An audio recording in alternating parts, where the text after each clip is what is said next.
বসন্তপুর এলাকায় চোরের উপদ্রব বৃদ্ধি পাচ্ছে। দেখেন এইখানে রাত্রে ওই ব্যারাকেট, এখানে বাজারে কিন্তু পাহারা আছে।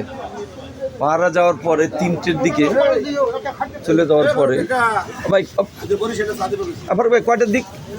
আনুমানিক 4-5টার দিকে।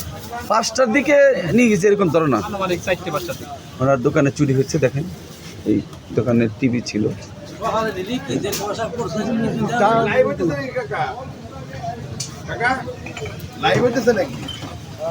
এই যে গরিব মানুষ আমার কাকা চার দোকান করে খায়, এটা টিভি দেখার জন্য কাস্টমাররা আসে, টিভি দেখে আর চা খায়, বিস্কুট খায়, পান খায়। আমার কাকার যে টিভিটা নিয়ে গেল চোরে, এটার কি হবে? কাকার টিভিটা যাচ্ছে আলহামদুলিল্লাহ, আল্লাহ সবাই আর কিছু নিছে? ওইটার মধ্যে আর গানটা নেই, ব্যারাকেটের টিভিটা নিয়ে গেছে। শুধু টিভি দিয়ে গেছে। শুনলেন না?